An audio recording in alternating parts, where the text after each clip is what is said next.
अर्चनीय वंदनीय सद्गुरुदेव, पूजनीय संतजन, सम्मानीय सज्जनों, माता एवं बहनों, आज मैं हिंदू धर्मों में हिंदुओं का अनुपम लोक पर्व छठ पूजा के बारे में अपना विचार प्रस्तुत कर रहा हूं, जो मुख्य रूप से बिहार, झारखंड, पश्चिम बंगाल, उत्तर प्रदेश तथा नेपाल के तराई क्षेत्र में बड़े ही धूमधाम से मनाया जाता है। यह पर्व कार्तिक शुक्ल पक्ष के षष्ठी को मनाया जाता है।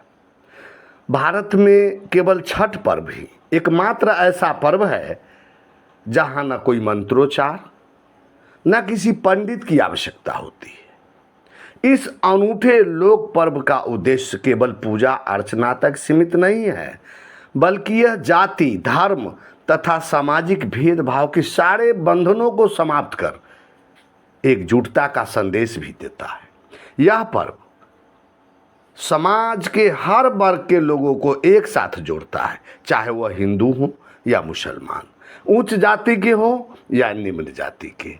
इस महापर्व में लोग एक दूसरे के प्रति सम्मान दिखाते हुए अपने कर्मों में शुद्धता और समर्पण का भाव प्रकट करते हैं। समाज में जिन्हें अछूत माना गया, उन्हीं डोम जाति के लोग छठ पूजा के सबसे आवश्यक सामग्री सूप और दौरा बनाते हैं। छठ व्रती पुरुष तथा महिलाएं डोम के ही हाथों से बने बांस के सूप और दलिया से प्रसाद अर्पण करते हैं। छठ व्रत करने वाले प्रसाद तैयार करने की प्रक्रिया में पवित्रता का विशेष ध्यान रखते हैं। अनाज को अच्छी तरह से धोकर साफ कपड़े में सुखाते हैं।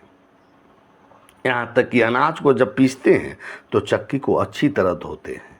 पूरे महीने मांस मछली व्रत करने वाले नहीं खाते। पोखर, नदी, तालाबों को बिल्कुल साफ सफाई करते हैं। यह पर्व किसी देवी देवता का नहीं, पूर्णतः प्रकृति, सूर्य, जल, नदी, पेड़ पौधे इत्यादि का पर्व है। छठ महोत्सव एक पूजा पर्व न होकर तपस्या पर्व है। 3 दिनों तक चलने वाले इस महापर्व में व्रत करने वाला बिल्कुल निर्जला रहते हैं, न कोई पानी न कोई भोजन। यह ऐसा पर्व है जिसमें न किसी मंदिर की ज़रूरत होती है, न किसी पंडित की ज़रूरत होती है, न कोई प्रतिमा की ज़रूरत होती है, और न कोई मंत्र और न कोई पूजा की किताब। केवल श्रद्धा, विश्वास, पवित्रता, सामाजिक भेदभाव को दूर करने का कितना अनूठा पर्व है। यह पर्व प्रकृति यानी सूर्य, धरती, जल की पूजा में कोई आडंबर नहीं है। ध्यान देने योग्य बातें यह है कि पूजन सामग्री पर्यावरण के अनुकूल होती है। अमीरी और गरीबी के भेदभाव से परे यह पर्व सरलता और सादगी का पर्व है।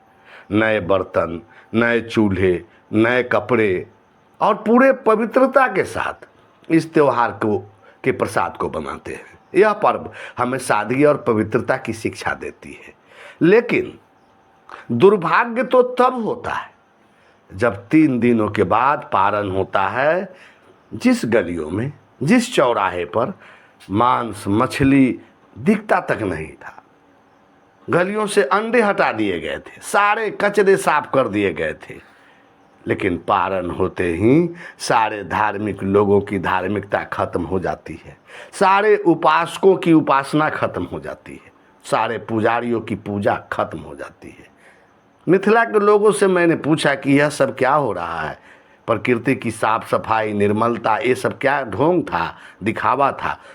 तो जो व्रत करने वाले महिलाएं और पुरुष थे, जो घर में पवित्रता से रखी गई प्रसाद में ही मछली मिला मिला कर लोग खाना शुरू कर देते हैं।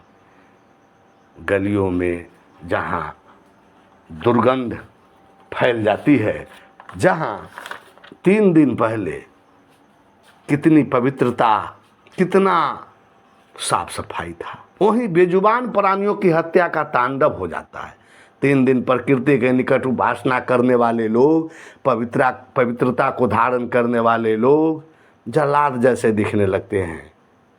हमारे ऋषियों ने नवरात्र तथा छठ जैसे प्रकृति त्योहारों को शुरू करके लोगों को तरह तरह की घातक बीमारी, प्लेग, चेचक, मलेरिया, हैजा जैसे जानलेवा बीमारियों से उबारा था, बदलते मौसम के प्रभाव से बचाया था, लेकिन फिर वही घिनौना खेल लोग शुरू कर देता। जिस प्रकृति को आज लोग खंड खंड कर रहा है, उसी का परिणाम नए नए बीमारी, कोरोना जैसे बीमारी को आगमन का रास्ता खोल देता है। 3-4 दिन मांस, मछली, शराब इत्यादि छोड़ देने से क्या होगा?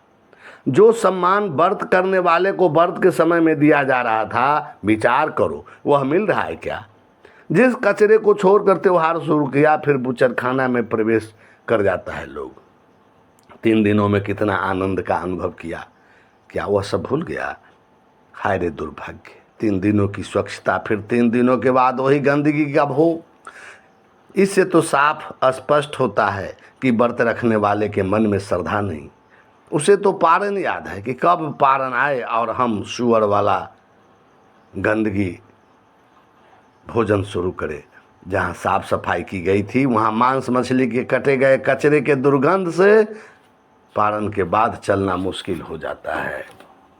इसलिए इस लोक आस्था के महापर्व, महापवित्र पर्व छठ से शिक्षा प्राप्त करे और पूरे जीवन उस आनंद को प्राप्त करे जो छठ पर्व के समय आनंद मिल रहा था। साफ बंदगी, साफ बंदगी, साफ बंदगी।